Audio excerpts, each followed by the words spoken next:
Hi, this is the session explaining you the labor costing techniques and the methods of remuneration. So this session will throw light on time rate wage method, that one of the labor costing technique. Before going to the session, we must know about the theoretical aspect of the labor costing. What do you mean by the term labor costing? Labor costing is an analytical statement prepared by payroll department towards the payment of wages to different types of workers. Different types of workers means there are two types, direct labor and indirect labor. Direct labor means the labor who is directly engaged in the production of goods and services. Indirect labor means the labor who is not directly engaged in the production of goods and services. ஒரு பொருளுக்கான விலையை நிர்ணயம் செய்யும்போது அந்த பொருளுக்கான raw material எக்ஸ்பென்சஸை மட்டும் நம்ம கணக்கில் எடுத்துக்க கூடாது. அந்த ரா மெட்டீரியலை ஃபினிஷ்டு ப்ராடக்ட்ஸாக மாற்றுறதுக்காக நம்ம யூஸ் பண்ணிக்கிட்ட லேபர்ஸ்க்கு நம்ம கொடுக்கக்கூடிய வேஜஸ், சேலரி, ரெமுனரேஷன் எல்லாத்தையும் கணக்கில் எடுத்தால் மட்டும்தான் அந்த பொருளுக்கான சரியான விலையை நிர்ணயம் செய்ய முடியும். ப்ராடக்ட் ப்ரொடக்ஷனில் ரெண்டு டைப் ஆஃப் லேபர்ஸ் இங்கே வேலை பார்ப்பாங்க. That one is direct labour. Direct லேபர்ன்றவங்க, டேக் அன் எக்ஸாம்பிள், ஒரு சுகர் ஃபேக்ட்ரியில் கரும்பை உற்பத்தி விளையிற இடத்துல இருந்து ஃபேக்ட்ரிக்கு கொண்டு வரக்கூடிய தொழிலாளர்களிருந்து அதை க்ரஷிங் டிபார்ட்மெண்ட்டில் க்ரஷ் பண்ணி கெமிக்கல் சேர்த்து அதை சுகராக கன்வெர்ட் பண்ணக்கூடிய டைரக்ட் ப்ரொடக்ஷனில் இருக்கக்கூடிய லேபர்ஸை தான் டைரக்ட் லேபர்னு சொல்கிறோம். அண்டு இன்டைரக்ட் லேபர் அப்படின்னா அந்த ஃபேக்ட்ரியில் வேலை பார்க்கக்கூடிய gate keeper, store keeper, watchman, இந்த லேபர்ஸ்லாம் அந்த பொருளுடைய டைரக்ட் ப்ரொடக்ஷனில் என்கேஜ் ஆகலைனாலும் அந்த ப்ரொடக்ஷன் ஸ்மூத்தாக நடக்கிறதுக்கு ஹெல்ப் பண்ணக்கூடிய இன்டைரக்ட் லேபர்ஸ். ஸோ அவங்களுக்கு கொடுக்கக்கூடிய சேலரி, வேஜஸ், ரெமுனரேஷனையும் கணக்கில் எடுத்துட்டால் மட்டும்தான் பொருளுக்கான விலையை சரியாக நிர்ணயம் செய்ய முடியும். So there R two methods of remuneration are there under the labor costing technique. That one is time wage system, the another one is piece rate system. Time wage system means the wages are paid to the workers according to the time worked, irrespective of the output. And a piece rate system means wages are paid to the workers according to the quantity of output. So time wage system படி work பண்ணுற ஒர்க்கர்ஸ்க்கு அவங்க ஃபேக்ட்ரியில் எவ்வளவு நேரம் அவங்க work பண்ணாங்களோ அந்த time பேசிஸில் அவங்களுக்கு ரெமுனரேஷன் பே பண்ணுவாங்க. அண்டு பீஸ் ரேட் சிஸ்டம் படி ஒர்க்கர்ஸ் ஃபேக்ட்ரியில் எத்தனை பொருளை ப்ரொடியூஸ் பண்ணாங்களோ, that means according to the quantity of output படி அவங்களுடைய ரெமுனரேஷனை ஃபிக்ஸ் பண்ணுவாங்க. So there are 3 types of methods are there under the time wage system. The first one is ordinary time wage system, the second one high level time wage, the third one is graduated time wage. Ordinary time wage system means the wages paid on the basis of hour, day, week or month. High level time wage system means under this method wages are paid at a rate substantially higher than the rate prevailing in the industry. இண்டஸ்ட்ரியில் நார்மலாக ஒரு ஒர்க்கருக்கு கொடுக்குற ரேட்டை விட அதிகமான ரேட்டை ஒர்க்கருக்கு கொடுத்தா தான் அந்த மெத்தடை ஹை லெவல் டைம் வேஜ் சிஸ்டம்னு சொல்லுவாங்க. Graduated time wage, under this method the wages are paid at a rate linked up with the cost of living. விலைவாசி ஏற்றத்துக்கு தகுந்தாப்பில் அதிகரிக்கப்பட்ட லேபர் வேஜ் ரேட்டை கொடுக்கறது தான் இந்த method. So now we are going to see the formula for each and every method. So under the ordinary time wage method, that remuneration is calculated as hours worked multiplied by rate per hour.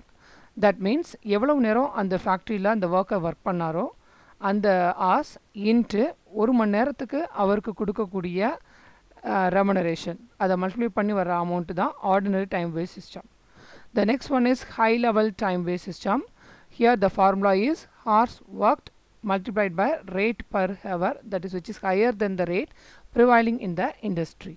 The third one is graduated time wage.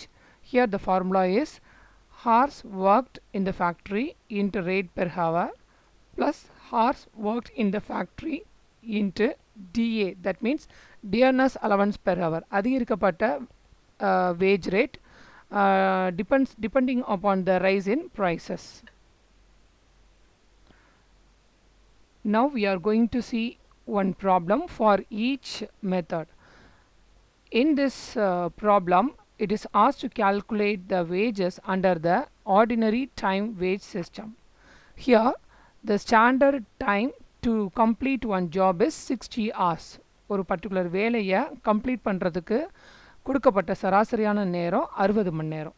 But the time taken by Mr. X is only 50 hours. But Mr. X 50 மணி நேரத்திலேயே அந்த வேலையை செஞ்சு முடிச்சிடுறாரு. Wage rate per day of 8 hours is 96 rupees.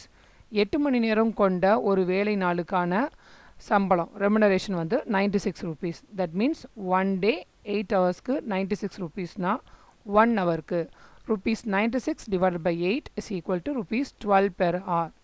So that amount of remuneration to be payable to be paid to Mr. X is 50 hours, that is hours worked by him in the factory multiplied by 12 rupees is equal to rupees 600.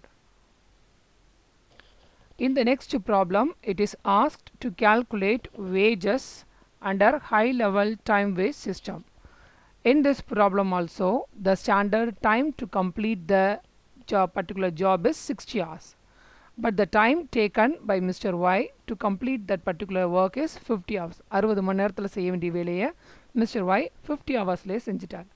Wage rate per day of 8 hours in industry is rupees 96. இண்டஸ்ட்ரியில் 8 மணி நேரம் கொண்ட ஒரு வேலை நாளுக்கு 96 ரூபா ரெமுனரேஷனாக பே பண்ணிட்டு இருக்காங்க.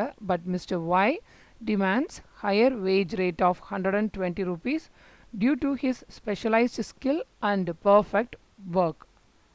So இதில் ஹையர் வேஜ்ன்றது 8 ஹவர்ஸ்க்கு 120 rupees அப்படின்னா 1 ஹவருக்கு rupees 120 divided by 8 is equal to 15 rupees per hour. So high level time wage to be payable to Mr. Y is 50 hours worked in the factory by Mr. Y into multiplied by rupees 15 is equal to rupees 750. So இதில் ordinary wage rate payable in industry is not taken into account. So Mr. Y க்கு அவருடைய specialised ஸ்கில்காக நம்ம என்ன higher time rate கொடுக்க ஒத்துக்கிட்டோமோ அந்த அமௌண்ட்டால் தான் இந்த 50 ஹவர்ஸாக multiply பண்ணணும்.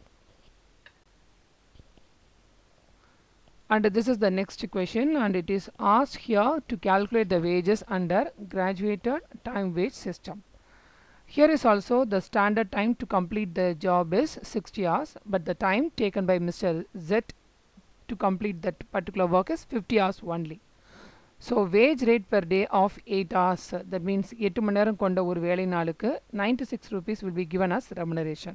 And in addition to that, dearness allowance per hour is rupees fixed is given. So 8 மணி நேரம் கொண்ட வேலை நாளுக்கு அவங்க கொடுக்குற ரெமுனரேஷன் 96 rupeesனா 1 ஹவருக்கு it will be 12 rupees per hour. So the graduated time wage amount to be payable to Mr. Z is 50 hours worked in factory multiplied by 12 rupees plus 50 hours worked in factory multiplied by 5 rupees, that is the dearness allowance. So dearness allowance அப்படின்னா increased rate fixed as per the rise in prices. So 600 rupees plus dearness allowance plus 250 rupees சேர்த்து அவருடைய remuneration rupees 850. So time wage system is a very simple and economical method, and it promotes unity among the workers. But there is no distinction is made between the skilled and unskilled workers. Thank you for watching this video.